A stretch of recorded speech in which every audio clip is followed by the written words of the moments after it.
Dear God, is she really digging for food? Hiroshi Tanaka blinked, stunned by the sight unfolding in front of him through the half-open window of his Lincoln Town car. He leaned forward in his seat, the leather creaking beneath him, his breath caught. Then, almost whispering to himself, came the next blow. She's about to feed that baby moldy bread out of a garbage bin.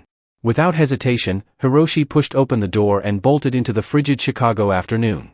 Sir, Mr. Tanaka, hold on. Wei, his driver, shouted from the front. But it was too late. Hiroshi, only 45 but already hailed as one of the most influential investors in the Midwest, sprinted across the icy sidewalk. Slush splashed against his designer shoes, but he barely felt it. All that mattered was the little black Asian girl crouched next to the city trash can, lifting a piece of stale, green-spotted bread to the lips of the toddler she held close to her chest. Wait, stop! Hiroshi called out. He reached her in 2 long strides, just in time to gently but firmly grab her wrist, halting her hand midair. If you felt something watching this, give it a like to show you're not alone. Comment where you're watching from. Someone near you might be watching, too. And don't forget to subscribe for more stories that matter. The girl gasped, instantly recoiling. Let go of me, she cried, her voice shrill with panic. The little boy in her arms stirred, letting out a weak whimper. Kenji, the ever-watchful head of Hiroshi's security, came rushing over. Sir, step back. You shouldn't. Hiroshi didn't even glance at him. Do not touch her, he snapped. Kenji froze in his tracks, stunned by the tone. But sir, I said don't. Hiroshi's voice cut like ice. Back off. He turned to the girl, his hands raised in surrender. I'm sorry. I didn't mean to scare you. Her eyes, wide, defiant, and filled with fear and mistrust, locked onto his. Her grip on the baby boy tightened. He's hungry, she said softly, teeth chattering. He's been crying since morning. Hiroshi's heart twisted. I know, and I'm not here to hurt you. My name's Hiroshi. What's yours? The girl hesitated, then said, May. Hiroshi gave a soft nod. And your brother? Liang, he asked gently. May, can I take you both somewhere warm? Somewhere you can eat something real? There's a diner right across the street. Pancakes, eggs, hot chocolate, anything you want. May took a step back. No, she said quickly. We don't go with strangers. Hiroshi blinked, surprised by the fear in her voice. It's just food, he assured her. No tricks. I'll even sit at a different table if that helps. She shook her head again, her arms tightening around Liang like he might be snatched away. You say that, but people lie. Adults always lie. Her words stunned him. He studied her small face, her eyes too old for her years, hardened by something he couldn't yet name. What had this child seen? What had been done to her that made her flinch from kindness? Hiroshi's voice softened. You don't trust people. She didn't answer, but her silence was loud enough. He sighed. You're not wrong to be careful. A gust of wind whipped through the street, rattling loose wrappers and swirling dust. May winced, burying Liang's face into her coat. Hiroshi quickly shrugged off his wool scarf and held it out. For him, he said. May hesitated, then slowly reached out and took it, wrapping it carefully around her brother's head. Kenji, still watching nearby, stepped forward again. Mr. Tanaka, you're late for your 2 o'clock. Let's get moving. Hiroshi ignored him. He couldn't tear his eyes from May. Something in her, not just the poverty, but the pride, reminded him of a winter long ago. He had been 9. His mom had worked 2 jobs and still couldn't afford heat. He remembered holding his little brother under a pile of coats, both of them shivering. He'd found a bruised apple in a dumpster behind the corner store. He had almost fed it to his brother before his mom caught him and slapped it out of his hand. Not like this, she had cried. Not like this. And now here stood a girl doing exactly what he had almost done. Hiroshi swallowed hard. May, I'm not trying to fix everything, but can I at least buy you lunch? May looked at the diner again, its bright windows glowing with warmth. Then she turned back, her eyes wary. I ain't sitting at no table where people stare. You can sit by the window, he offered. I'll sit where you can see me. No one will bother you. After a long pause, May nodded. Okay, but if he cries, we leave. Hiroshi smiled. Deal. He motioned for Kenji to hang back and followed May slowly as she walked toward the diner, Liang in her arms. Her steps were cautious, but she kept going. Hiroshi walked beside her, not in front, not leading, but with her. As they crossed the street, he whispered to himself, she's just a kid, and she already trusts no one. Then louder, to the sky as much as to himself, what the hell happened to us? The bell above the diner door jingled sharply as Hiroshi pushed it open, holding it wide for May and her little brother. Warmth rushed out into the cold Chicago air, fogging the lenses of his glasses. Mei stepped in slowly, wary and silent, clutching Liang close to her chest like he might be taken from her at any moment. Hiroshi stepped in behind them, brushing snow from his shoulders. The place was modest, checkered floors, red vinyl booths, framed photos of baseball legends and famous politicians. A small neighborhood diner, but clean, respectable, and, more importantly, familiar. He had been coming here for years. As soon as they entered, the waitress behind the counter lit up. "Mr. Tanaka. Well, look at you, twice in 1 month. You want your usual corner booth?" Her voice was bright, chipper, too loud for the quiet mid-afternoon hour. Hiroshi nodded. "Yes, please. That one by the window." Then her eyes flicked to Mei, thin, exhausted, in oversized layers with matted curls peeking from her hoodie. Her smile faltered. She looked away, suddenly busy wiping the counter, avoiding the girl's gaze altogether. Hiroshi saw it, saw all of it, the shift, the discomfort, the judgment. "Hey!" Hiroshi snapped, his voice echoing sharply in the quiet diner. The waitress jumped. Yes, sir?"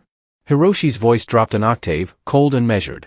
"You looked at that little girl like she wasn't human." I didn't mean," she stammered, eyes wide now. "You smiled at me like I was holding a gold card," he continued, stepping toward her. "But the second you saw her, you looked like someone just walked dog dirt through your door." "Sir, I was just." "I don't give a damn what you were just doing," Hiroshi said. He turned toward the kitchen. "Get your manager out here. Now." Mei froze, clutching Liang tighter.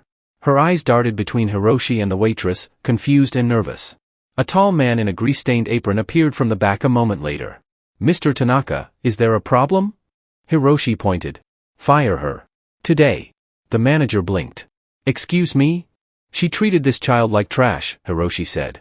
"In front of me. In front of God. You want me to keep coming here?" "She goes. Now." The waitress gasped. "You can't." But the manager had already pulled her aside, whispering sternly as she was led toward the kitchen.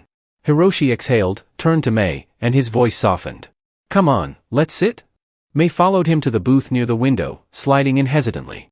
Liang whimpered, but she rocked him gently, whispering something in his ear. Hiroshi took the seat beside them, giving them space but staying close. Another waitress, one who hadn't seen the scene, appeared moments later, offering menus with an apologetic smile. "I'll get hot chocolates for the kids and coffee for you, sir." Hiroshi nodded. "Thank you." Mei stared at the menu, not touching it. "You can get anything you want," Hiroshi said gently. "No limits." Mei's fingers curled under the table. "You don't got to say that. I know what people really think." Hiroshi shook his head. "No, you don't. But maybe someday I'll tell you what I used to think. Right now, let's just get warm." Liang coughed again, and Mei pulled him closer. Her eyes shimmered with something between anger and grief. "Where's your mom?" Hiroshi asked gently. She didn't answer for a long time. Then, in a voice dry and tight, she said, "She's gone." Hiroshi's face fell. "Gone?" "She died last week," Mei whispered, eyes fixed on her brother. "Hospital said her body gave out. She'd been sick too long." "I'm so sorry," Hiroshi said. Mei shook her head. "They put us in a place after. Said it was temporary, but no one was nice to Liang. They kept yelling at him for crying. One lady grabbed his arm too hard. I saw it." Hiroshi clenched his jaw. "So I ran," Mei continued. "I took him, and we ran. Ain't nobody taking care of us but me." "And your father?" he asked. "I don't know who he is." Hiroshi exhaled slowly. The pieces fell into place like bricks. A mother gone. No father. A terrified little black Asian girl shielding her brother from a world that had failed her at every turn. "Mei," he said carefully, "there are safe places. I know some places where they'd never hurt you or him." She shook her head. "You say that, but you don't know. People smile. Then they turn." Her voice cracked on the last word. Hiroshi paused. "You're right. I don't know everyone. But I know myself, and I know what it means to be afraid." She looked up at him, eyes narrow. "You ever been this scared?" "I have," he said. "I was 9, my brother was 6. We were locked out in a snowstorm for 4 hours before someone let us in. And that someone saved our lives." Mei blinked. Her fork hovered over the plate of pancakes the waitress had just brought. "I'm not asking you to trust me forever," Hiroshi said. "Just enough to eat. Maybe enough to sleep somewhere safe tonight." Mei didn't speak. She cut a piece of pancake, fed Liang first, then took a bite herself. Hiroshi watched her with quiet awe. This girl, this 8-year-old black Asian child, had been through more in a week than most adults in a lifetime, and yet she still fed her brother first. For now, he wouldn't press. But he'd already made his decision. He wouldn't let this be the end of their story. The late afternoon light outside had faded into a soft gray as snow began to drift past the diner windows. Inside, the heat hummed through the vents, and Liang was asleep now, his small head resting in May's lap, his fingers sticky with syrup. May sat still, a hand on his back, her eyes trained on the street outside as if waiting for something to go wrong. Hiroshi sat across from her, sipping his coffee, his suit jacket folded beside him. He hadn't checked his phone in over an hour, something his assistant was probably panicking over by now. But none of that mattered. Not this evening. Not with May sitting in front of him, hardened and alert like a soldier after battle when she should have been laughing about cartoons and worrying about homework. "I know a place," he said quietly, breaking the silence. "Close by, private, just a hotel suite for tonight. No one else, just you and Liang." May didn't turn to look at him. "What happens tomorrow?" Hiroshi hesitated. "Tomorrow, we figure out the next step. But tonight, you sleep warm. You eat without fear. And no one lays a finger on your brother." May's eyes flicked toward him, narrowing. "And you won't call no social workers." "Not unless you ask me to," he said. "I'm not trying to take anything from you." She looked down at Liang. "They always say that. The grown-ups. Then they take everything." Hiroshi leaned forward slightly. "I swear to you, May. This isn't about taking. This is about giving you space to breathe." A long silence followed. May looked back at the pancakes. Most of them were gone. She'd eaten more than she realized. Her body had given in before her mind could protest. Finally, she nodded once. Hiroshi stood slowly. "I'll call the car around." Outside, the snowfall had thickened. Streetlights cast a gentle orange glow on the sidewalks. Kenji, who had waited discreetly in the SUV down the street, pulled the vehicle up without needing to be called. Hiroshi helped May into the back seat, and she gently cradled Liang, who barely stirred as they settled in. The warmth of the leather seats wrapped around them like a soft blanket. The drive was quiet, save for the muffled hum of the tires over snow-slick streets. May didn't speak, but her eyes kept moving from the shadows between buildings to the glowing signs to Hiroshi's face in the rearview mirror. She was measuring, weighing trust with every mile. They pulled up in front of the Lakeshore Monarch, one of the most discreet luxury residences in Chicago, Hiroshi's home away from home, where even the bellhops knew not to ask questions. Kenji opened the door, and Hiroshi stepped out first, then turned to May. "I'll carry him if you'd like." She clutched Liang closer. "I got him." Michael nodded without argument. Inside? The front desk clerk straightened at the sight of Michael, his demeanor respectful, but without the usual over-the-top flattery. "Evening, Mr. Carter. Shall I prepare your usual suite?" Michael shook his head. "Different. Floor. East Tower. Quiet." The clerk typed swiftly. "Absolutely, sir. We'll need a few minutes for housekeeping, too. Number do it now. Don't clean it.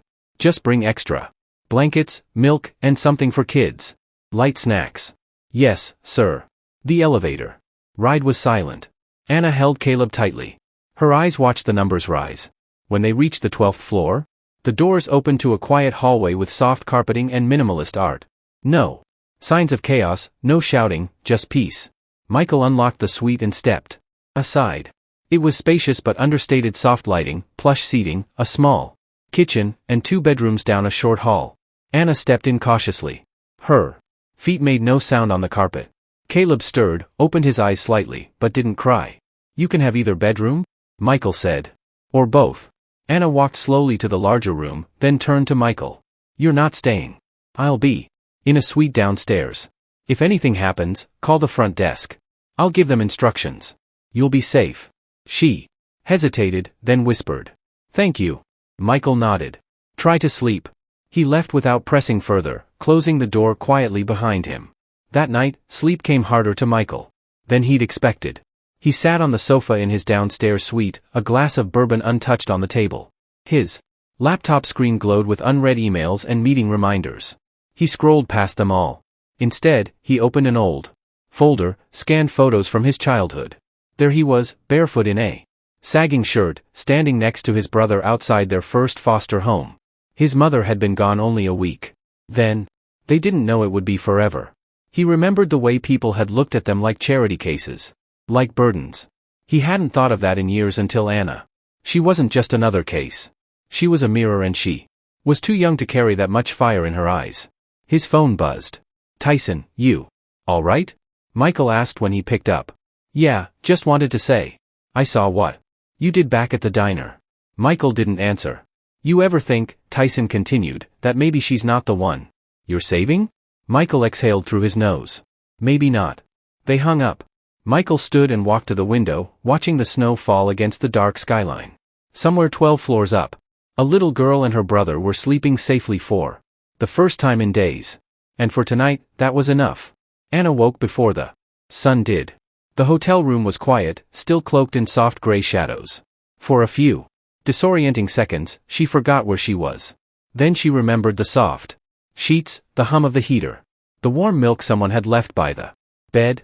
Caleb was curled beside her, breathing softly. A toy fire truck left mysteriously on the nightstand, resting beside his little hand. She sat up, listening. No yelling, no banging on doors. No other children crying in the night, just silence. She crept out of bed, feet barely making a sound on the plush carpet. Slowly, she walked to the door, cracked it open, and peeked into the living area. Everything was untouched. A tray of fruit, toast, and small boxes of cereal had been placed on the coffee table. There was even a note in simple handwriting. Eat what you like. I'll be back later, Em. Her stomach growled, but she ignored it. She patted across the room and pulled back one of the heavy curtains. Below, the city was waking up. Cars rolling slowly on slushy streets.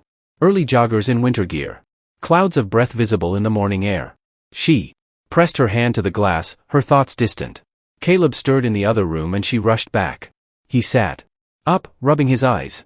Where are we, in a hotel? Anna whispered. Safe for now. Caleb's lip trembled. Mama. Anna froze. Then she sat down beside him, pulling him into her lap. Mama's resting, remember? We're going to be okay. Ah, he nodded. Too young to argue, but old enough to miss what was gone. She held him for a long time. Around 9, there was a soft knock. Anna jumped. It's me, Michael, came a calm voice from behind the door. Anna moved quickly, shielding Caleb. What do you want? Just breakfast and maybe a plan. She opened the door a few inches, peeking through the chain. Michael stood there in a black coat, holding a paper bag and 2 cups of coffee. I didn't come empty-handed, he said. There's hot chocolate inside. Anna opened the door fully but stepped back, still holding Caleb's hand tightly. Michael stepped in and looked around. You slept a little. Good. He placed the bag on the table.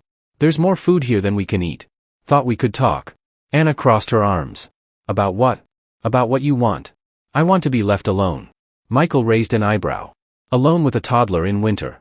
No school, no doctor. No help. Anna's jaw tightened. I've done it so far. I'm not saying you haven't, he said, sitting down slowly. But what if I could give you space to breathe? Not take control? She looked skeptical. You're a billionaire. People like you always want something. Michael chuckled. What could I want from an 8-year-old? Anna didn't answer. Let me tell you a story, he said, reaching for his coffee. There was a kid named Mike. He lost his mom, too. Lived in shelters, got moved from place to place. Never trusted anyone. One day, someone helped him just once. Didn't ask for anything. That one day changed everything. Anna looked away, lips pressed into a hard line. That boy was me, Michael finished. Anna glanced at him briefly. He leaned forward. You remind me of him. You were never like me, she muttered. I was exactly like you, he replied, scared, angry, feeling like I had to protect someone smaller than me when I couldn't even protect myself. Anna's eyes shimmered, but she blinked fast. People lie. I know, he said. That's why I'm not asking for trust, just time. She looked down at Caleb, who had begun to play with the toy truck again, making soft vroom sounds under his breath. Michael took a deep breath. I want to introduce you to someone. Who? A friend. Her name's Evelyn. She runs a private shelter. Only takes in kids who've lost their parents. No crowding, no shouting, just structure, calm and quiet.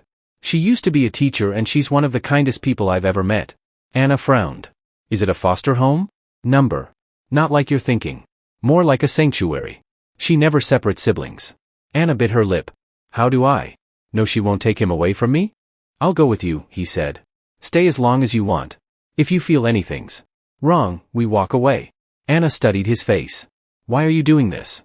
Because I see you, Michael said softly. Because when I was your age, no one saw me. She didn't speak for a long time. Finally, she nodded once. They arrived at the quiet brick building by noon. Evelyn's place sat tucked behind a small Community church on the edge of a peaceful neighborhood. It didn't look like a shelter. It looked like a home. Evelyn herself greeted them at the door. A gray-haired woman in her 60s, wearing a purple sweater and a gentle smile. Her eyes lit up when she saw Anna and Caleb. "Well, hello there," she said kindly. "Welcome." Anna clung to Caleb as they entered. The hallway smelled of lavender and baking bread.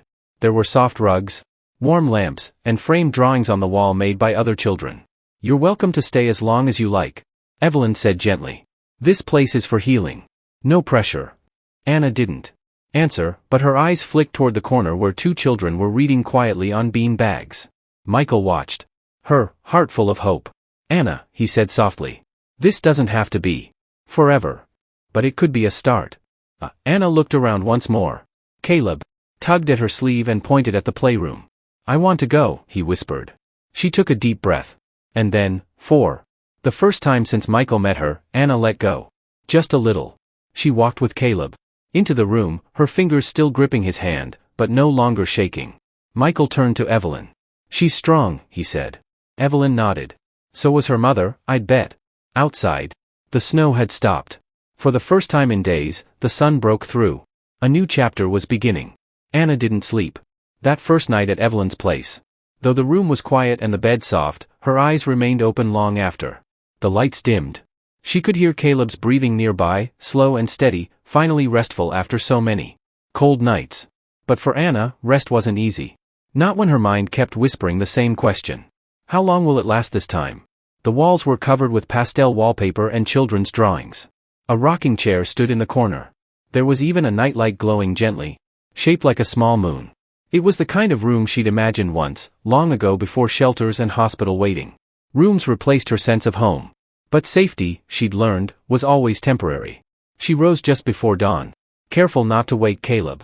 Pulling on her hoodie, she crept quietly out of the room, her footsteps barely audible against the polished wood floor. The house was still the kind of silence that felt sacred. She moved through the hallway past the kitchen until she saw a figure sitting on the porch just outside the back door. Michael, he was wrapped in a dark coat, sipping coffee from a paper cup, staring out at the early morning fog that hung over the backyard like a curtain. She hesitated, then opened the door slowly. He turned, surprised, but not startled. "Couldn't sleep." She shook her head. "Never do in new places." He gestured to the chair beside him. "Want to sit?" She hesitated, then walked over and sat down, tucking her knees under her chin. The cold air nipped at her cheeks, but it wasn't harsh, just enough to feel real.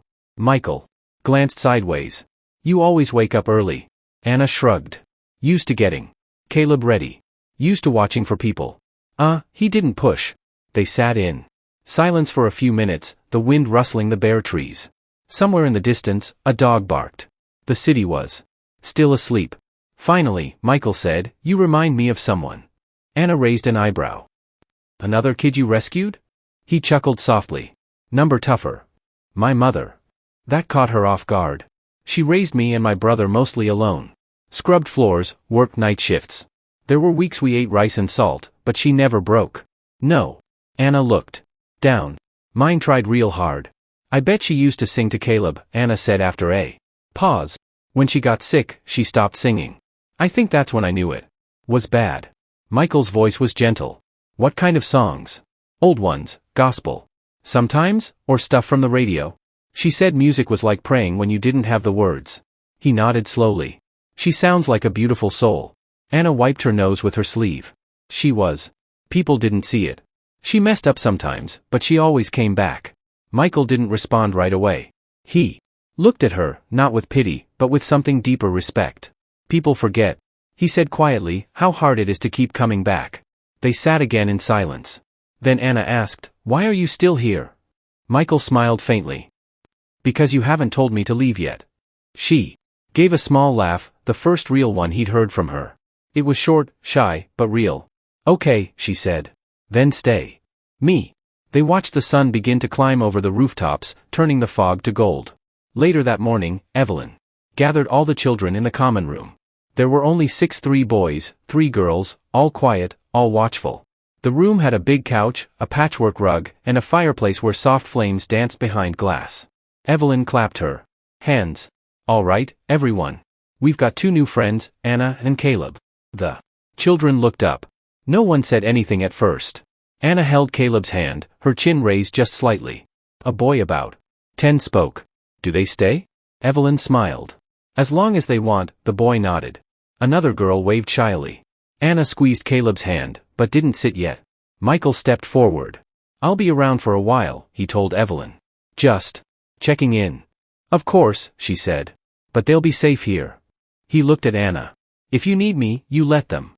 No. Okay. She didn't answer, but she didn't look away either. He took that as a yes. By mid-afternoon, Anna was helping Evelyn in the kitchen. Caleb was coloring in the corner with the others. No longer clinging to her side every second. She watched him like a hawk, but every few minutes she turned back to chopping vegetables or stirring soup, slowly letting herself be part of something normal. Evelyn worked beside her, humming a hymn under her breath. You've got steady hands, Evelyn said. Had to learn, Anna replied. No one else to cook when Mama got sick. You've got her strength, Evelyn said softly. I can see it. Anna didn't reply, but her shoulders relaxed a little. That evening, when Michael returned to check in, Evelyn met him at the door. She's settling faster than I expected, Evelyn said. Because she's used to chaos, Michael replied. Quiet is new. It's fragile. She's strong, Hiroshi. But she's also holding a world together inside. He nodded. That's what worries me. Yuki studied him. You care about her? I didn't mean to, he said. But yes, I do. You plan to do more than visit? Hiroshi hesitated. That depends on her. Yuki smiled. Then you've got work to do. Back upstairs, Mei sat on her bed, brushing Liang's curls as he lay in her lap. He's nice, Liang mumbled sleepily. Who? The man with the coat. Una pose it. Yeah, maybe. You like him? I don't know yet, she said quietly. But deep down, something had shifted. For the first time in a long time, Mei, the young black Asian girl, didn't feel like she was running. And that, she thought, might just be the beginning of something real. 2 weeks had passed since Mei and Liang moved into Yuki's place, and in that short time, something resembling routine had formed. Mornings began with warm oatmeal and quiet conversations around the table. Afternoons brought arts and crafts or reading time. Evenings ended with soft music, storybooks, and, for Mei, a few precious minutes of peace beside her sleeping brother. But peace, Mei had learned, never came without a price. It started with the phone call Yuki took one rainy Tuesday afternoon. Mei had just returned from helping fold laundry, her sleeves rolled up and a slight smudge of detergent on her cheek. Yuki had answered the front office phone, her face shifting subtly as she listened, just a twitch in her brow, a momentary pause before she nodded and hung up. Mei noticed. She always noticed. Was that about us? She asked flatly, crossing her arms. Yuki turned. It was a man from Child Services. Routine inquiry. They're doing check-ins on all placements after the holidays. Mei's jaw tensed. Are they coming here? They might. Just to make sure everything's safe. We're safe, Mei said quickly. He's safe. I know that, Yuki said gently. And so will they. I promise. But the word they rattled in Mei's chest like a cold wind. She didn't trust people who showed up with clipboards and kind smiles. They always came to divide. That night, as Yuki read to the younger children, Mei slipped out onto the back porch. The rain had slowed to a drizzle, and the lights from the alley behind the shelter cast long shadows across the wet pavement. Hiroshi arrived 5 minutes later. He hadn't come every day, but often enough that Mei had stopped asking why.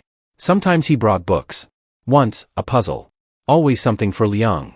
You're early, she said, arms crossed, eyes wary. I had a meeting nearby, he replied. Wanted to see how you're doing. Mei tilted her head. You always just happen to be nearby. Hiroshi smiled faintly. Maybe. They stood in silence for a moment before Mei said, someone called today. A social worker. Hiroshi's smile faded. Did they say what they want? Check in, she replied. Yuki said it's normal, but I know what that means. They're looking for a reason to split us up. Hiroshi leaned against the railing. That's not going to happen. You don't know that, she shot back.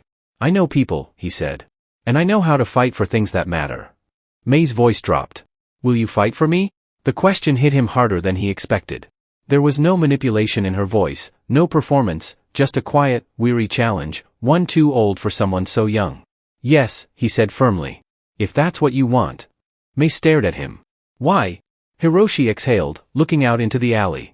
Because when I was 9, someone offered to fight for me. And I said no, I didn't believe them.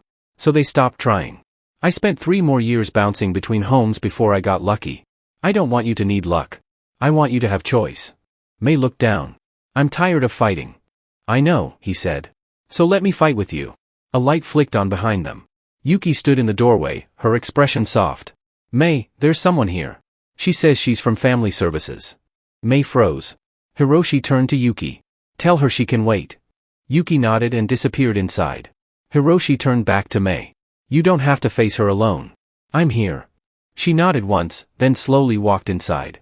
The social worker stood in the foyer, flipping through a thin folder. She was young, sharply dressed, with large glasses and an efficient air. She looked up as May entered. Hi, sweetheart, she said in a practiced voice. I'm Aiko. I'm just checking in to see how things are going. Hiroshi stepped forward. She doesn't have to answer questions without support. Aiko's eyes flicked to him. And you are? Hiroshi Tanaka, he said calmly. Her advocate.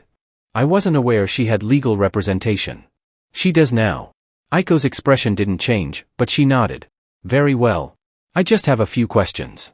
May stood stiffly, Liang peeking out from behind her leg. Aiko knelt down slightly. Hi there, Liang. How are you liking it here? Liang didn't answer. May stepped between them. Hiroshi put a hand on her shoulder. Aiko straightened. Do you feel safe here, May? Yes. Has anyone hurt you or your brother? No. Have you been attending school or tutoring? Yes. Aiko checked a box. Are you aware of any family who might want to care for you? May shook her head. We don't have anyone. Hiroshi watched carefully as Aiko wrote something in her folder. I see. And what is your relationship with Mr. Tanaka? May hesitated. He helped us. He found us food. He gave us a place to stay. Aiko raised an eyebrow. Do you want to stay here, May, or would you prefer to live with him? The question stunned everyone. May's eyes widened. Hiroshi looked to Yuki. Aiko noticed the pause. It's a fair question. In cases like this, especially when there's a bond forming, we sometimes consider private guardianship. Hiroshi looked at May. It's up to you. May looked at Liang, then back to Hiroshi. I want to stay here, but I want to see him. Like a dad, but not take Liang away. Hiroshi's chest tightened. Aiko scribbled more notes. All right, thank you. That's all I need for now. She turned to Yuki. I'll file my report. No further action needed. They're safe here. And just like that, she was gone. May sank into the couch, eyes wide. She wanted to split us up. Hiroshi sat beside her. But she didn't. You made your voice heard. May looked at him. She asked if you were my dad. Hiroshi chuckled softly. What did you want to say? She shrugged. I don't know. Not yet. He nodded. That's fair. She leaned against his shoulder, just for a moment, just long enough to breathe. Outside, the rain had stopped. But the storm that lived inside her, that one had finally started to calm. It was Thursday morning when the world outside Evelyn's place found out about Anna and Caleb. It began with a quiet knock on Michael's office door. He had returned to the headquarters of Carter Dynamics that morning. Reluctantly, after nearly a week of reduced hours, Tyson stood in the doorway holding a tablet with a grim expression. You're going to want to see this, Tyson said. Michael looked up from a stack of postponed briefings and meetings, brow furrowed. Bad news? Worse than that. It's personal. He took the tablet. A video was already stood. A grainy photo of Michael exiting Evelyn's place with Anna and Caleb by his side plastered across the screen. The headline read, Billionaire Michael Carter caught in mystery guardianship. Who are the children? A local news anchor's voice filled the room. Sources close to Carter Dynamics report that CEO Michael Carter has been visiting a private shelter multiple times over the past month. Eyewitnesses claim he's been seen in the company of 2 young children, prompting speculation about a secret family, adoption plans, or legal custody disputes. Neither Mr. Carter nor his office has issued a statement. Michael lowered the tablet slowly, his jaw clenched. Tyson waited. You want me to handle it? No. Michael said. Call media. Set up a statement. This needs to be addressed immediately. And Evelyn? Tyson asked. Michael stood. She's the first call. An hour later, Evelyn answered her cell phone on the back porch, her voice low and calm despite the rising tension. We've already received 2 calls from reporters. One even showed up pretending to be a volunteer. I'm so sorry, Evelyn. Michael said, I should have anticipated this. You're doing the right thing, Michael. And doing the right thing makes waves. Are Anna and Caleb okay? They haven't seen the coverage, Evelyn said. But they'll feel the tension. Anna. Especially. You know how sharp she is? Michael nodded grimly. I'll be there this afternoon. I'm not letting this story spiral without giving them the truth. Evelyn sighed. I believe in you, Michael. Just remember these kids don't need a hero. They need a steady hand. I'll be both, he promised. When Michael arrived at Evelyn's place later that day, Anna was already on alert. She was waiting near the door, arms crossed, eyes narrowed. I saw the picture, she said before he could even speak. It's on Miss Evelyn's laptop. Michael took a deep breath. I should have warned you this might happen. People are saying you're adopting us. They're calling Caleb your son. They're lying. They're guessing. He corrected gently. And they're scared of something they don't understand. Anna's voice cracked slightly. What if they take us away because of this? What if they say you're bad? Michael crouched to her level. Anna, no one is taking you. And I'm not going to disappear because people talk, but they always do, she said. They talk, they twist stuff, then they forget. But we're the ones stuck in the mess after. He looked into her eyes. Do you trust me? I'm trying, she whispered. That's all I ask. He placed a hand over his chest. I'm going to make a public statement. I'll tell them the truth, that you're not a secret, that you're brave and smart, and that I care about you deeply. Her eyes searched his face. Will you say our names? Only if you say it's okay. She hesitated, then nodded slowly. Okay, but only our first names. You got it. And don't let them turn it into a charity story. I'm not a project. Michael's lips quirked upward. No, you're not. You're a force.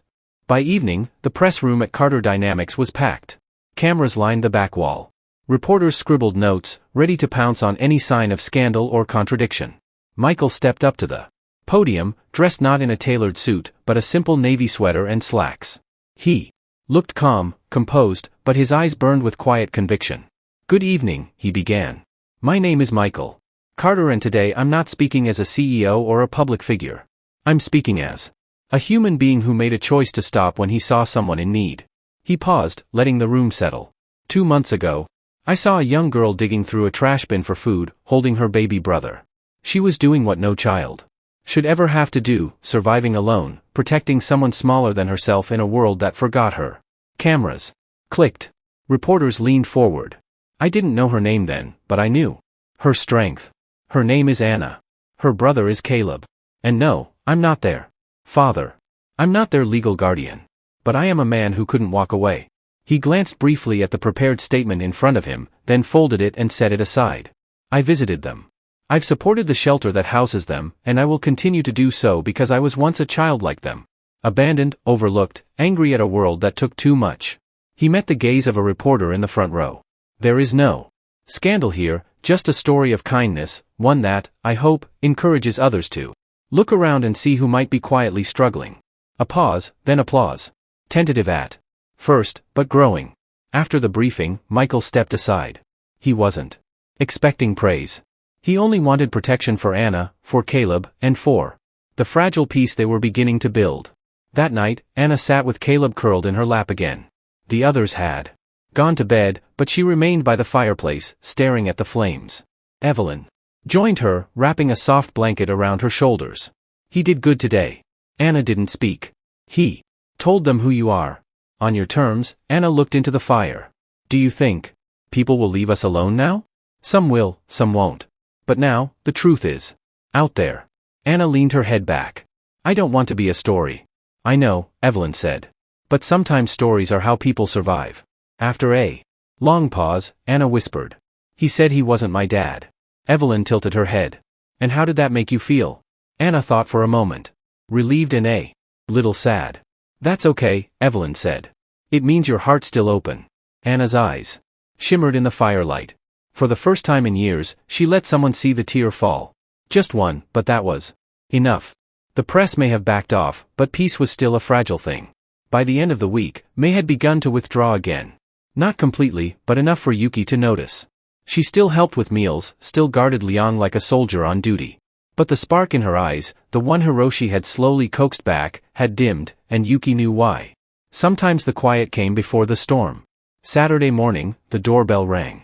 Yuki opened it to find a man in his late 30s, lanky, dressed in worn jeans and a leather jacket that looked like it hadn't been cleaned in years.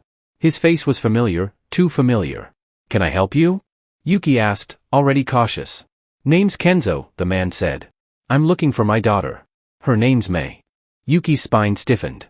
May doesn't know who her father is. Kenzo scratched his chin. Well, now she will. Yuki didn't move. You'll need to speak to child services if you're claiming paternity. I already did, Kenzo said, pulling out a crumpled paper from his back pocket. DNA confirmed. I'm her biological father, and I want her back. Yuki stared at him, heart sinking. You'll need to wait here, she said. She's not ready for this. I've waited 10 years, Kenzo muttered. Now it's time. Yuki stepped away, hands trembling slightly as she called Hiroshi. Hiroshi arrived within 20 minutes, face stormy, coat still flapping in the wind as he marched up the steps. Kenji followed close behind, jaw set. Where is he? Hiroshi asked Yuki quietly. Living room, she whispered. With Liang. I couldn't separate them. Hiroshi nodded and walked into the house. Kenzo looked up when he entered. You must be the billionaire, he sneered. The guy pretending to be my kid's dad. Hiroshi didn't flinch. You're Kenzo? That's right. May's my daughter. Hiroshi studied him. His eyes were bloodshot, his fingers stained with what looked like motor oil or something worse. Where have you been? Working, moving. Things fell apart with her mama. And I didn't know she was mine until now. Hiroshi's voice dropped. And now that she's safe, warm, and starting to heal, you come back. Kenzo stood up. I've got rights. Hiroshi's hands clenched at his sides. You've got biology. That's not the same thing. Liang clutched May's old teddy bear on the couch, watching everything. Yuki entered the room. May's upstairs. She heard everything. Hiroshi turned to Kenzo. Leave now. Come back with a lawyer and a social worker. Do this the right way. I want to see her. Hiroshi stepped forward, voice like steel. She doesn't want to see you. I'm her father. You're a stranger who let her mother die alone. The room went silent. Kenzo stared at him. For a moment, something in his face cracked, then hardened. I'll be back, he said, with paperwork. You can't keep her. As he stormed out, the front door slammed behind him, shaking the frame. Upstairs, May sat on the floor of the shared bedroom, arms wrapped tightly around her knees. Her back was pressed to the wall, her breathing fast and shallow. Yuki approached slowly. He's gone, sweetheart. May didn't respond. He said he's my father, she whispered, shaking her head. No. He's just the man who left. You don't have to see him. I don't want to, May said, her voice barely audible. Hiroshi entered then, crouching beside her. You're safe. I swear. She looked at him, eyes wild. Is he going to take me? No. Even if the court says he can, Hiroshi swallowed hard, we'll fight it. I'll find the best lawyer. We'll make your voice heard. You're not property, May. You're a person. And people don't get handed off like furniture. May wiped her eyes angrily. He left us. I remember Mama crying at night. I remember hiding in the closet when she begged him to come back. Hiroshi felt his throat tighten. He doesn't get to show up now and act like he cares. May's voice dropped. You're more of a dad than he'll ever be. Hiroshi's heart stopped for a moment. I'm not trying to replace anyone, he said quietly, but I'll be here, no matter what happens. She nodded, not ready to say more, but her body leaned just slightly toward him. The next day, Yuki met with a pro bono lawyer Hiroshi had hired, an older black Asian woman named Hana Sato, with silver hair and sharp eyes that missed nothing. She sat across the table from May in the common room, her tone calm but firm. We're going to make sure you're heard, May, Hana said. You're old enough now that the court must consider your wishes. May looked up. Even if he's my real dad? Especially then, Hana said. A parent is more than DNA. Hiroshi nodded. And you've got all of us in your corner. May exhaled slowly. Okay. Hana smiled gently. Then let's get to work. Over the next week, May prepared for what might come. She wrote statements. She sat through mock interviews. She rehearsed questions with Yuki, with Hiroshi, and even with Liang by her side. Every day, she got a little stronger. Hiroshi watched from the sidelines, a mix of awe and pride in his chest. She wasn't just surviving. Now, she was standing. But just as things began to feel stable again, a letter arrived. It was official, Kenzo had filed for custody. May read the words silently in the kitchen, her face blank. When she looked up, her voice was steady. Then I guess it's time to fight. Hiroshi put a hand on her shoulder. Not alone. May nodded. Never again. Courtrooms are cold in more ways than one. The air is stale, the lights too bright, and the people move with rehearsed detachment, as if the lives being decided inside their walls were just paperwork in motion. May sat in the front row of the small family courtroom, her hands folded tightly in her lap. Liang sat beside her, his feet swinging off the bench, unaware of the gravity in the room but clutching Mei's hand as if he sensed it was important not to let go. Hiroshi sat on the other side, his suit crisp, his jaw tight, silent but steady like a pillar between chaos and calm. Across the aisle sat Kenzo. His hair had been trimmed, his jacket pressed, but his eyes still carried that jittery restlessness. He kept shifting in his seat, tapping one foot as if anxious for the moment he'd get to speak. His lawyer, a lean man with slick back hair and a voice too smooth, whispered something in his ear. Kenzo nodded, barely listening. Hana Sato, calm and commanding in her dark green suit, leaned over to Mei. "The judge is fair," she whispered. "She listens. Just speak the truth, and let the rest follow." Mei nodded, her heart thudding. She wasn't afraid of Kenzo anymore. She was afraid of being unheard, of being overlooked again. The bailiff called the room to order. Everyone stood. Judge Aiko Nakamura entered, glasses perched on her nose, a streak of silver in her hair. She looked over the courtroom with the weariness of someone who'd seen too many broken families and too many selfish arguments wrapped in legal language. "Be seated," she said, then turned to the docket. "This is a custody hearing regarding minor child Mei Lin and her younger sibling Liang Lin. Petition brought forward by Kenzo Mori, biological father of Mei Lin."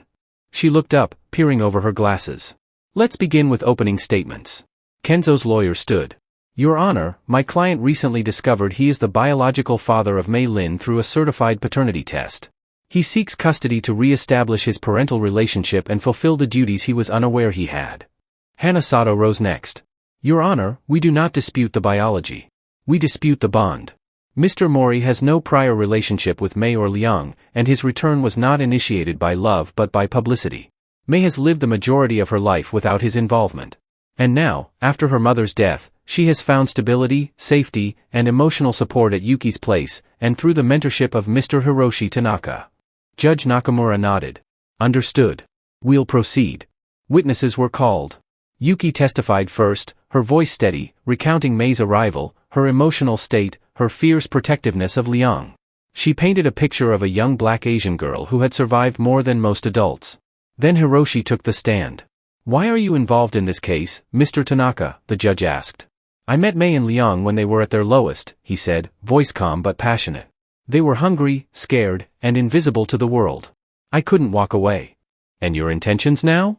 To support them however I can, legally, emotionally, not as a replacement father, but as someone who sees their worth." "Do you seek custody?" the judge pressed. "No, Your Honor," he said firmly. "This hearing is not about me. It's about their safety and choice." When Kenzo was called, he shifted uncomfortably in his seat. His lawyer guided him through a narrative, how he didn't know, how the mother never contacted him, how he regretted the years lost. "And now?" Hana asked during cross-examination. "What exactly changed?" Kenzo hesitated. "I saw the press, saw the story. I thought, maybe it's time. Maybe I could do better now." "Do better now?" Hana repeated softly. "Where were you when Mei turned 5? Or when her mother got sick? Or when they slept on the floor of an abandoned gas station?" His jaw clenched. "I didn't know. But you know now. And instead of earning her trust, you're asking the court to hand her over. Do you even know her favorite color?" Silence. "Her brother's birthday?" "Nothing. Thank you. No further questions." Judge Nakamura looked weary. "Call Mei Lin to the stand." Mei stood slowly. Her feet felt heavy, like she was walking through water. But when she reached the witness seat, her spine straightened. "Mei," the judge said gently, "you understand why we're here today?" "Yes, Your Honor," she replied clearly. "Do you want to live with Mr. Mori?" Mei looked at Kenzo, then at Liang, who was now coloring quietly beside Yuki. "No," she said. "He's not my family. He's just someone who showed up." "Do you understand he's your biological father?" "I understand he left my mom," she said. "I understand he never looked for me. Not when we were in shelters. Not when she got sick. He didn't show up then. Why now?" Judge Nakamura remained quiet. Mei continued, "I don't want to be moved again. I don't want Liang to grow up with someone who sees him as baggage. We're not a fresh start. We're survivors. And do you feel safe where you are now?" Mei's voice trembled, but didn't break. "For the first time in my life, yes." Judge Nakamura looked at her a moment longer, then said, "You may step down." Mei returned to her seat beside Liang. Hiroshi reached out and gently squeezed her shoulder. She didn't pull away. An hour later, the ruling came. After reviewing the evidence, testimony, and the emotional well-being of the minor children, the court denies Mr. Mori's petition for custody. The children will remain under the supervision of Yuki's place, with Mr. Hiroshi Tanaka's ongoing involvement noted in the case file as a trusted advocate. Kenzo stood, furious. This isn't over. Judge Nakamura fixed him with a glare. Mr. Mori, if you continue to shout in my courtroom, I will hold you in contempt. Your petition was not denied out of malice, but out of mercy for a child who deserves more than reappearing ghosts. He stormed out. May didn't cheer. She didn't cry. She just exhaled, long and deep, like a weight she'd been carrying for years had finally cracked loose. Hiroshi leaned in. You okay? May looked at him. I think so. I don't feel scared anymore. That's how you know you won. She looked down at Liang, then back at Hiroshi. We won. 2 weeks after the custody hearing, spring had begun to stretch across the city. The days were warmer, the light stayed longer, and for the first time in a long time, May allowed herself to believe in something as gentle as ordinary. Mornings at Yuki's place followed their comforting rhythm, breakfast in the kitchen, shared chores, soft laughter echoing through the halls. Liang had started giggling more, especially when Hiroshi visited and tried, poorly, to read children's books with silly voices. May never said it aloud, but she looked forward to those visits, to the rare warmth that Hiroshi brought with him like a steady beam of sun. Still, something inside her remained guarded. Not because of Kenzo, he was gone now for good, his name filed away with other ghosts, but because peace felt like a trick. She knew enough to understand that quiet could be dangerous, that it could mean something was coming. One Thursday afternoon, while May was helping organize the books in the shelter's small reading room, Yuki walked in with a familiar look on her face. It wasn't panic. It wasn't joy either. It was something in between. May, she said gently, Hiroshi would like to see you. He's downstairs. Li Wei set down the book she was holding. Why? Mei Ling smiled softly. He didn't say, but he brought something. Or rather, someone. Li Wei's brows pulled together. Who? Mei Ling didn't answer. She just nodded toward the door. Li Wei descended the stairs slowly, her heart beating a little too fast. At the bottom of the steps, standing in the foyer, was Chen Hao. And beside him was an older woman with silver curls and warm brown eyes, dressed in a modest floral blouse and jeans. Her hands were clasped in front of her. Li Wei, Chen Hao said, his voice low. This is Mrs. Su Jin. She used to know your mother a long time ago. Li Wei blinked. My mom? Su Jin stepped forward, her smile trembling. I was her neighbor back when she first moved to Cleveland. Before things got hard, Li Wei stared at her, uncertain. Su Jin continued. Your mom, Aisha, a black Asian woman, she used to work weekends with me at the diner. We were close. She was kind, funny, brave. After she got pregnant, things got complicated. She didn't tell anyone who the father was, not even me. But she never stopped loving you. Li Wei's throat tightened. Su Jin reached into her bag and pulled out a small envelope. I kept some things, photos, a letter she wrote but never mailed. She wanted you to have them someday. I found Chen Hao after I saw your story on the news. I thought maybe it was time. Li Wei looked to Chen Hao, who nodded gently, hands shaking. She opened the envelope. Inside were 3 faded photographs. One of a younger version of her mother laughing in the sunlight. Another of a newborn swaddled in a hospital blanket. And the third, a picture of Aisha holding baby Li Wei, smiling despite the exhaustion in her eyes. Li Wei's breath hitched. Then she unfolded the letter. The handwriting was uneven, hurried, but unmistakably tender. My Li Wei, I don't know when you'll read this. I don't know if you'll remember the sound of my voice or the way I held you those nights you were scared. But I need you to know that I loved you from the very first kick. I tried my best. I tried to keep us safe. If I failed, I'm sorry. I never meant to leave you behind. You are strong. You are good. And you are never alone. Love, Mama. Tears streamed down Li Wei's face silently. She held the letter to her chest, her entire body trembling. Su Jin reached out, gently brushing a tear from Li Wei's cheek. She would have been so proud of you. Li Wei nodded, unable to speak. Chen Hao stepped forward, placing a comforting hand on her shoulder. You deserve to know the whole truth, he said. Li Wei finally looked up. Why now? Because, Su Jin said softly, sometimes grief waits until we're strong enough to carry it. Later that evening, Li Wei sat outside on the back steps, the letter still clutched in her hands. The sunset had painted the sky in gentle oranges and deep lavender, and June sat on the grass, chasing a butterfly with a stick, laughing in bursts. Chen Hao joined her silently, sitting beside her without speaking. For a long time, they just watched the world without needing to explain it. She wrote that letter, not knowing if I'd ever read it, Li Wei finally said. She hoped. Chen Hao replied, that's what mothers do. Li Wei glanced sideways. Did your mom hope for you? Chen Hao gave a small laugh. She hoped someone else would take me. She left when I was 6. No letter. No goodbye. Li Wei was quiet. I'm sorry. He shook his head. It made me who I am. But I won't lie, it still hurts sometimes. They sat in silence again, the air around them still and honest. Then Li Wei whispered, I want to keep visiting Su Jin. I want to know more. I'll make sure that happens, Chen Hao said. Li Wei hesitated. I still don't know if I believe in forever. Chen Hao smiled softly. That's okay. I'll settle for tomorrow. Li Wei looked out at June as he finally caught the butterfly on the tip of his finger and laughed in triumph. She smiled. Tomorrow sounds good. It had been nearly a month since Su Jin's visit, and Li Wei had begun smiling with something close to comfort. The letter from her mother was now folded gently inside a small hardcover rough journal she kept hidden beneath her pillow. Every night before bed, she'd read it, sometimes aloud to June, who didn't quite understand but liked hearing the soft, steady rhythm of her voice. Chen Hao had made good on his promise. Su Jin visited once a week, always bringing a little something, banana bread, old pictures, once even a necklace she swore Aisha had picked out during a thrift store run. Each piece of memory built a bridge between the fractured image of Li Wei's past and the growing light in her present. But on a damp Tuesday morning, that fragile piece cracked. Mei Ling found it first. A letter slid under the front door. No return address. The envelope was thin, but the ink on the outside was scrolled in messy capital letters. You took her from me. I'm not done. She didn't show Li Wei. Not right away. She called Chen Hao. He arrived within the hour, rain still clinging to his coat. Wei Long was close behind, scanning the property, eyes sharp.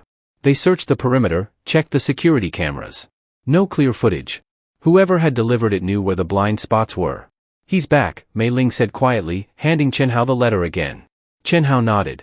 Jian doesn't take no for an answer. Should we tell her? Mei Ling asked. Chen Hao looked toward the stairs where faint laughter echoed, Li Wei helping June build a pillow fort. His heart ached. No, he said. Not yet. But secrets have short lives around sharp children. Li Wei found Mei Ling's stiff silence strange. Found Chen Hao's unexpected visits tense. When Wei Long followed her to school and waited outside the gate, she stopped short. You don't think I see him, she said one afternoon, arms crossed as Wei Long opened the car door for her. Why are you here? Wei Long hesitated. Just making sure you're safe. From what? Chen Hao stepped out of the car behind him, his voice gentle. Li Wei, we're not hiding anything. You're hiding something, she said, eyes narrowing. What is it? Chen Hao exchanged a glance with Wei Long, then knelt to Li Wei's level. We got a letter. From Jian. A threat. Li Wei's shoulders tensed. What did it say? That he wasn't finished. Her face didn't change. No fear, no surprise. Just a cold, calculated stillness. I knew he wouldn't go quietly, Li Wei said after a moment.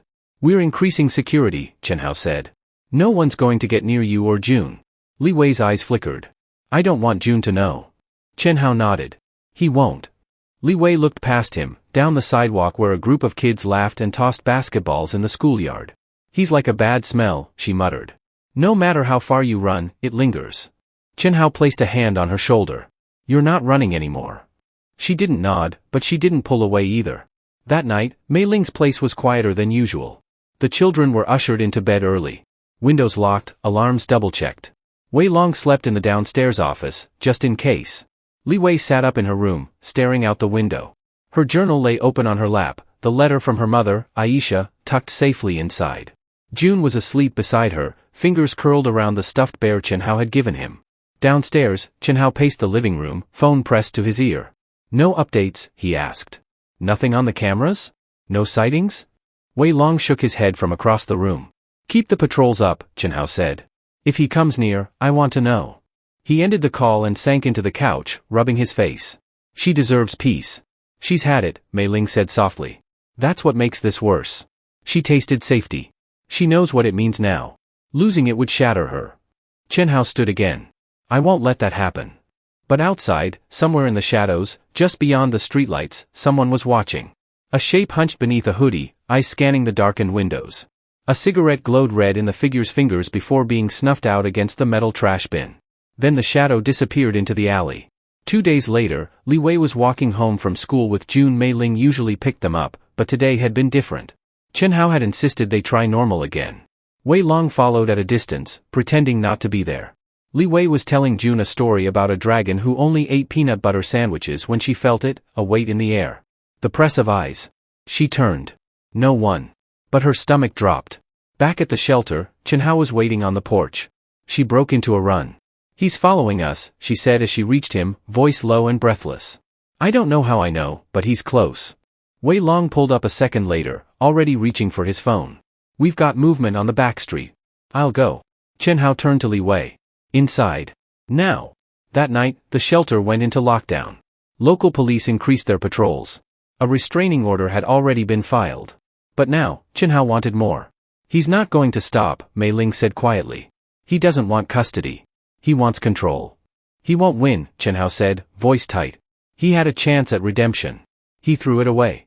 Upstairs, Li Wei sat on the edge of her bed, the letter from her mother clutched in her hands again. Her heart pounded. June slept beside her, oblivious to the storm tightening around them. She whispered aloud, to no one in particular, "You said I'm never alone, Mama. I'm trying to believe it." The wind rustled outside. A tree branch scratched the window. Li Wei didn't flinch. She slid the letter back into her journal and stood, walking to the window. She stared into the night, her chin lifted. Then she whispered, "Come if you want, Jian. I'm not afraid of you anymore." The morning after Li Wei whispered into the dark, the city awoke to gray skies and the promise of rain. The mood inside Mei Ling's place was equally heavy. Breakfast was quiet, June munching on dry cereal while Li Wei pushed eggs around her plate. Mei Ling sat nearby, pretending to read the paper, but glancing up every few seconds. Chenhao arrived not long after, still in his tailored suit, eyes shadowed with sleeplessness. He barely got through the front door before Li Wei rose from the table. "I want to help stop him," she said without preamble. Chenhao froze. "Li Wei, no more hiding," she cut in. "No more waiting for him to show up. Let's make him show up." Mei Ling stood, alarmed. "What are you talking about?" Li Wei turned to them both. "He's stalking us. He wants control, right? So let's give him a reason to come close. A trap." Wei Long, who had entered just behind Chenhao, raised an eyebrow. "She's not wrong." Chenhao rubbed his temples. "She's also a child." "I'm not asking to be bait," Li Wei said firmly. "I'm asking to be smart." Wei Long pulled out his phone. "We've already got police patrols, but they're spread thin. If he's circling us, we need something he won't expect." Li Wei folded her arms. "Like me standing outside the shelter at the same time every day?" "No," Mei Ling said. "Absolutely not." But Chenhao was quiet. "She wouldn't be alone," Wei Long added. "I'd be nearby. And if he tries anything, we catch him." Li Wei nodded. Chenhao looked between them, his heart warring with every instinct inside him. But Jian wasn't going to vanish on his own. And Li Wei was right, she'd survived worse. She wasn't the frightened little girl from the trash pile anymore. "Okay," he said finally. 1 hour. Same time every day. You walk June home from school, and Wei Long is within 10 feet the entire time. We'll notify the police." Li Wei nodded. "And Li Wei," Chenhao's voice softened, "you don't owe us this. You're not the reason he's a threat." "I know," she said, "but I'm the reason he won't win." For the next 3 days, they followed the routine. Li Wei and June walked home slowly, sticking to the same route. Wei Long loomed like a silent guardian from the shadows. Police patrol cars passed every 15 minutes, flashing lights just enough to remind the world someone was watching. Jian didn't appear. Not the first day, not the second. But on the 4th day, something shifted. Li Wei noticed it immediately, an old blue sedan parked near the corner of the block. It hadn't been there the day before. The windshield was cracked, the hood dented. Inside, a man sat low, head dipped behind a newspaper, though his eyes peeked over the edge, locked on her. Li Wei felt the chill crawl down her spine. She didn't speak, didn't run. She kept walking, hand tight around June's. And as they turned the corner toward the shelter, she nodded slightly, just once. Wei Long, already watching, made the call. Target sighted. Corner of 5th and Maple. Old blue sedan. Move in. Everything happened fast. 2 unmarked cruisers approached from opposite ends of the block. Wei Long positioned himself between the sedan and the children. Chenhao, who had been stationed near the entrance to the shelter, stepped forward just as the man in the car opened his door. Jian didn't run. He stepped out slowly, hands up like he wanted to appear innocent. "I was just driving through," he called out, voice smug. "You've been warned," Chenhao said, approaching him. "You were served a restraining order." "I wasn't near the building," Jian shot back. "But you were near her," Wei Long added. "That's enough." The police closed in. Jian laughed. "You think locking me up fixes this? I'm her father. You can't erase that." "No," Chenhao said, his voice steel. "But I can protect her from it." Jian was arrested on the spot for violating the restraining order. As the officers cuffed him, he called out, eyes wild. She'll always be mine. Chen Hao stood frozen for a moment, every fiber of his body demanding he lash out, but he didn't. He turned back to Li Wei, who stood by the shelter gate, June behind her, watching everything with unreadable eyes. Chen Hao approached slowly. Li Wei looked up at him. It's over for now, he said. The legal system will take it from here. But he'll come back someday, she said quietly. Men like that don't disappear. No, Chen Hao agreed. But neither do girls like you. Li Wei gave him a small, tired smile. That's the best thing anyone's ever said to me. Later that night, Mei Ling baked cookies, something she did when the air inside the house was too heavy. The smell of chocolate and cinnamon wafted through the halls, a small declaration that life would go on. Li Wei sat at the kitchen table sipping warm milk, June doodling beside her. Chen Hao entered, coat draped over his arm. He paused by the doorway, watching her in silence for a moment. You did something brave today, he said. I was scared, she admitted. Bravery isn't the absence of fear, he replied. It's walking forward anyway. She looked at him. Do you think my mom would have been proud? I think she already was. Li Wei nodded. She looked down at June's drawing, two stick figures holding hands under a sun, one labeled me and the other Li Wei. There was a third stick figure nearby, bigger, smiling. Chen Hao, she said softly, you're part of our picture now. Chen Hao didn't speak for a long time. Then he stepped forward and placed a hand over hers. And I always will be. Spring rain tapped gently against the windows of Mei Ling's place, creating soft rhythms that filled the quiet house. Inside, the air carried a sense of cautious optimism. Li Wei had begun to trust this fragile new life. Magic still lingered in small moments, June's confident laughter, the way Li Wei read aloud from her mother's journal, the glow of friendship growing with Su Jin's visits. Yet the waves of silence often carry secrets. And for Li Wei, one secret remained, one that felt too heavy to keep. One afternoon, Su Jin arrived with more than just memories. She carried a small wooden box, worn at the corners, clasped tight with fragile gold hinges. Li Wei took it in her hands like she'd held something sacred, drawing a sharp breath at the preserved weight of it. Your mother wanted me to keep this safe, Su Jin explained softly.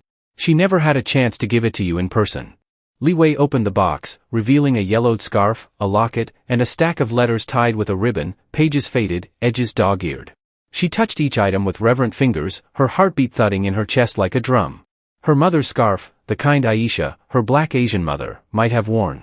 The locket, with a faint imprint of lipstick on the glass, a ghost of a kiss. And the letters. Slowly, Li Wei unlaced the ribbon and unfolded the first letter. It wasn't from her mother this time.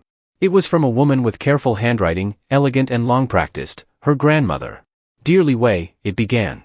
If you're reading this, my daughter is gone. I wish I could be there with you to hold your hand and tell you I love you, but know this, you're the best of her, and I believe in the person you will become. Your past doesn't define you. You do. Li Wei blinked, tears slipping down her cheeks. Chen Hao placed a careful hand on her shoulder. Su Jin sat beside her, both respectful of the quiet gravity between them. This isn't an obligation, Chen Hao offered. Just a choice when you're ready. Li Wei inhaled, steadied herself. I want them inside me. The stories, the words. She continued reading. The grandmother wrote of how Aisha had danced under streetlights as a child, fearless and full of laughter. She wrote of promises to do better, to send photos, but never did. She apologized for not being the grandmother Li Wei deserved, a sadness laced in every line. Li Wei pressed the letter to her heart. At dinner that night, the mood was soft but alive. Chen Hao asked about the scarf. Li Wei draped it over her shoulders. Mei Ling praised Li Wei's courage. June chattered about building a tower at school. Li Wei thought of her mother growing up, of streetlights and late kitchen dances, thinking of how she had inherited that same spark. Later, Chen Hao sat with her in the reading room. How are you feeling? He asked. She glanced at the locket in her palm. Like I'm not invisible anymore. He nodded. They saw you in the best way. A quiet dawn broke over Mei Ling's place the next morning, and Li Wei stood on the back steps, the scarf wrapped around her like an embrace. She looked out at a world that once felt impossible and now somehow felt like a beginning. Mei Ling approached with 2 cups of hot chocolate, offering one without speaking. Li Wei accepted, fingers curled around the warm mug. Could we plant flowers today? She asked. Of course, Mei Ling said. What do you want? Marigolds, Li Wei said. They remind me of sunshine through rain. Chen Hao joined them then, carrying a small bag of bulbs. As they knelt together in the damp earth, planting hope one bulb at a time, Li Wei felt something settle inside. She whispered into the petals of the soil, Mama, I'm going to be okay. The rain ceased outside, and inside, hearts aligned by truth finally found home.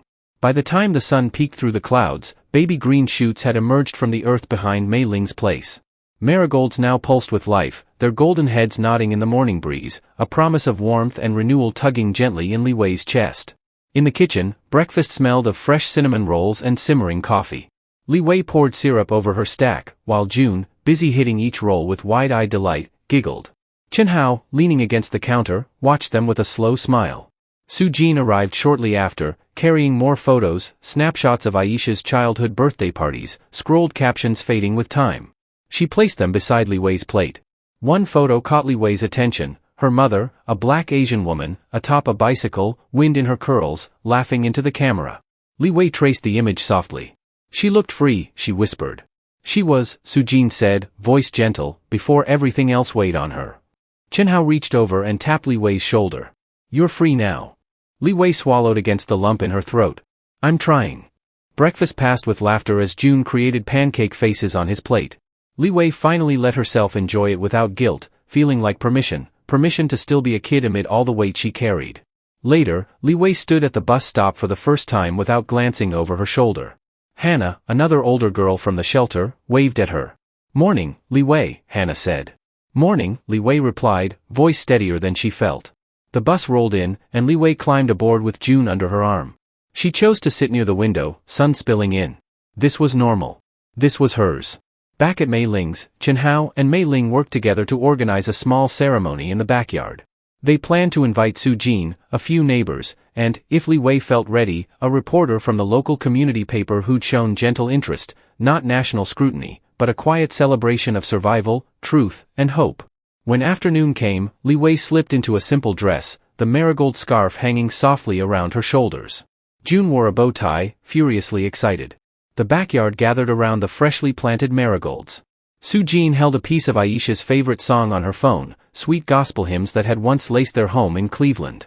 As the music played, Li Wei walked to the front of the small circle. Chen Hao handed her a watering can with a kind nod. With careful reverence, she poured water at the base of each marigold bulb, the soil stirring and darkening with gentle promise. This is for new beginnings, Li Wei said, voice wavering but determined. For truth, for family, every kind of family we choose, for sunshine after rain. Su Jin wiped her eyes as bird songs from the tree branches overhead answered like applause. Mei Ling gently folded her arms around Li Wei. Chen Hao met her gaze, and in that moment, no words were needed. The roots they had planted within Li Wei's heart and among their unconventional family were deepening every day.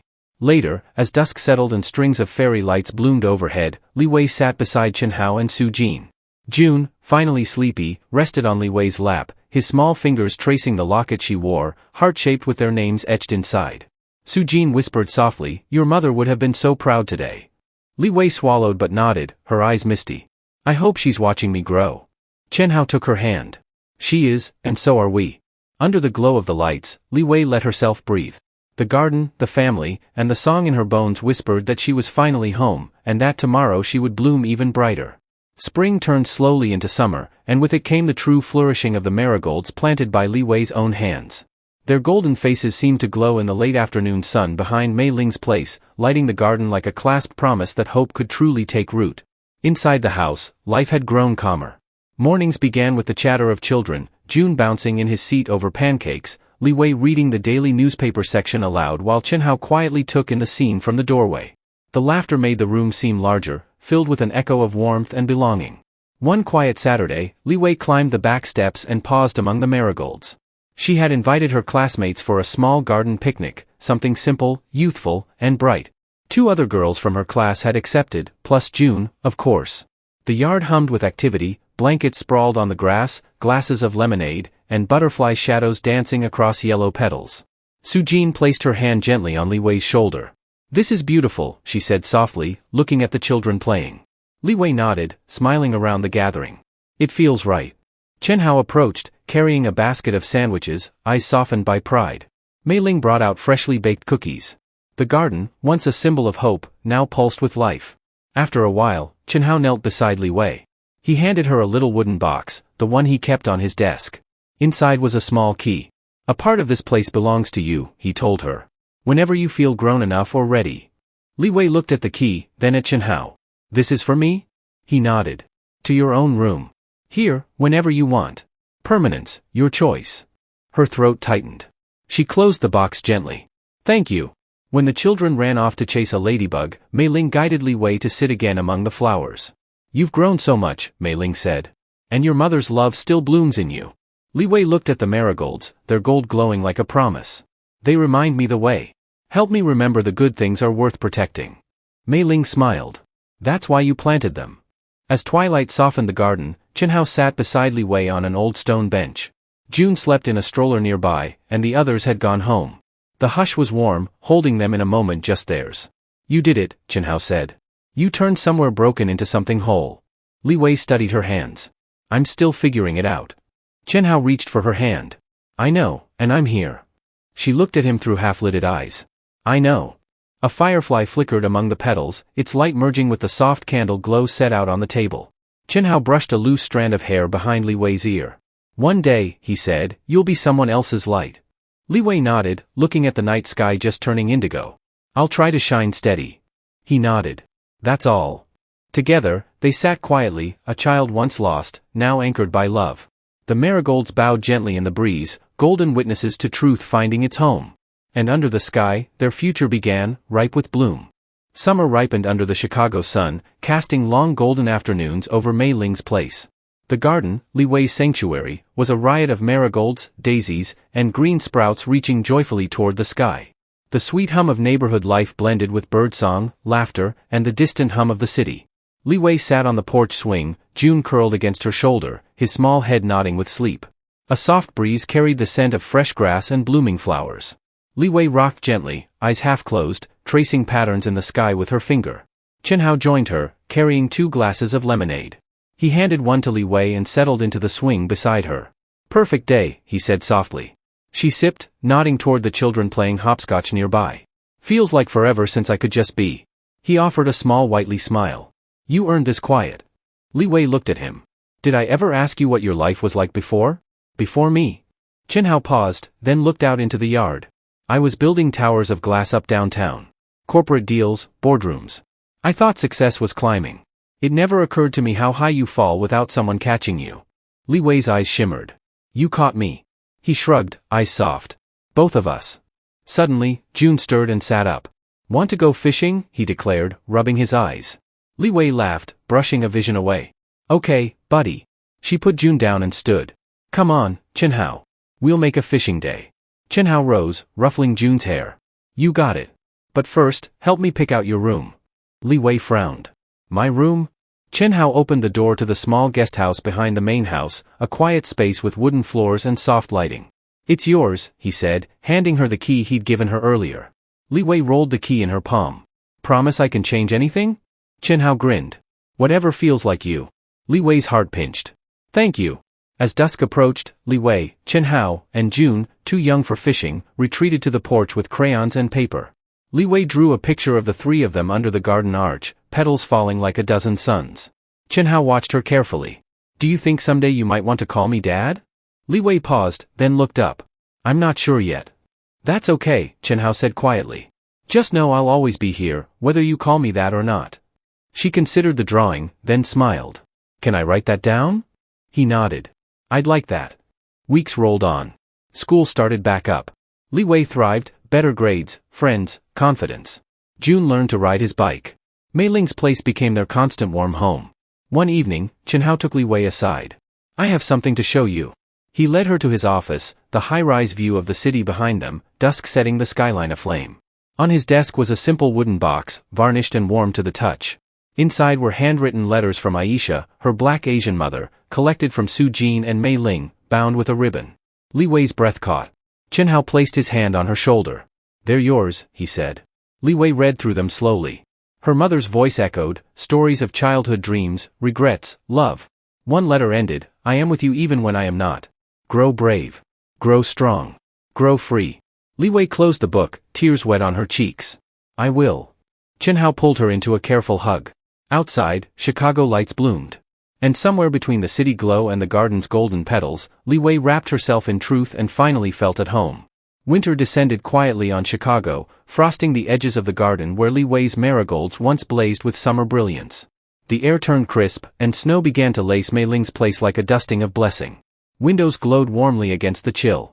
Inside, hearts were full, small, and sturdy in the shape of family. Li Wei sat in the living room, curled under a thick blanket, reading the letters from her grandmother.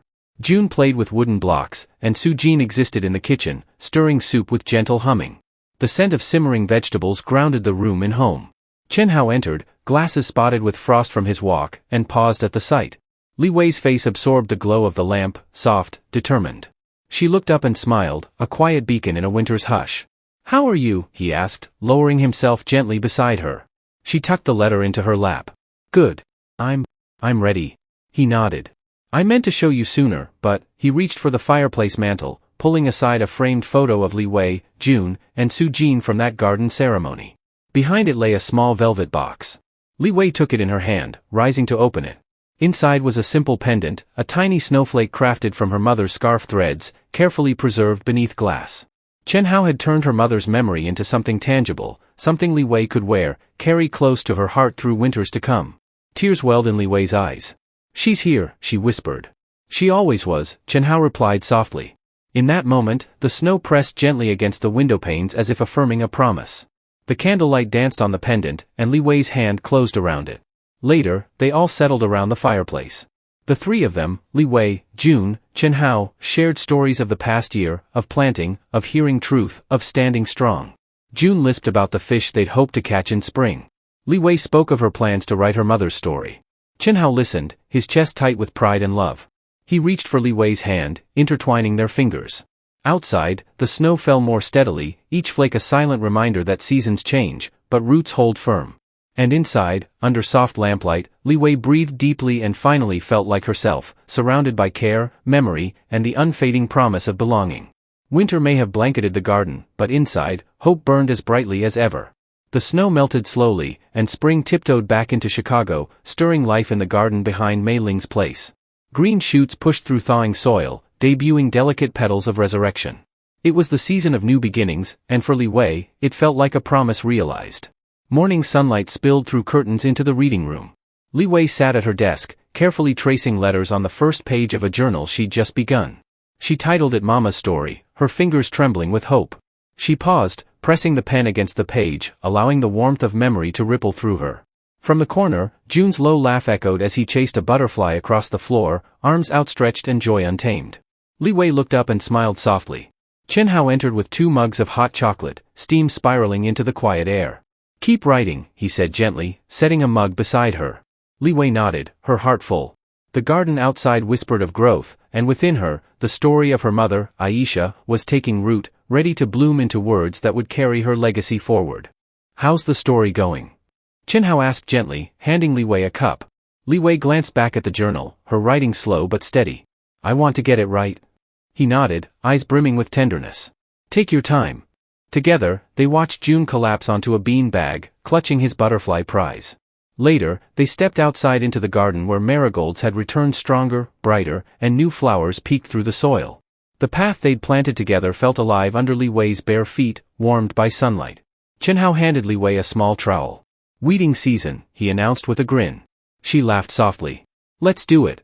They knelt side by side, roots loosening gently as they removed weeds that threatened to choke new growth.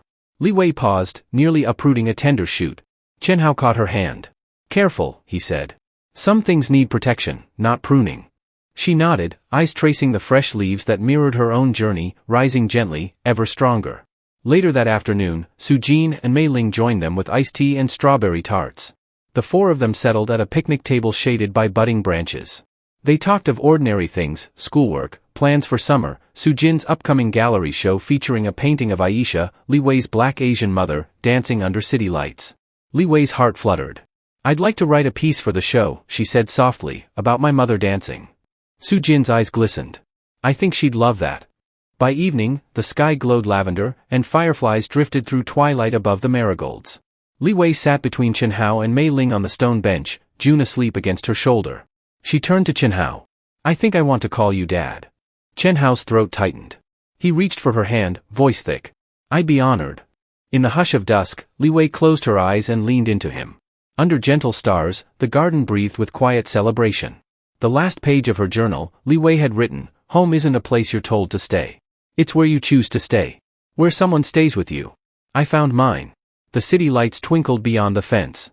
Life had brought her through dark seasons, but here, in the garden of belonging, every tomorrow held promise. And Li Wei, at 16 now, but forever grounded by love, knew that with roots like these, she would always grow. The story of Li Wei is a powerful reminder that even the most broken beginnings can lead to beautiful transformations when met with compassion, courage, and community. It teaches us that true family is not defined by blood, but by the love and loyalty we choose to give each other in a world that often turns away from suffering. This story urges us to pause, to see, and to act with kindness. Because sometimes, one moment of care can change an entire life. Ultimately, it's a tribute to resilience, the healing power of connection, and the quiet strength found in planting hope where pain once lived.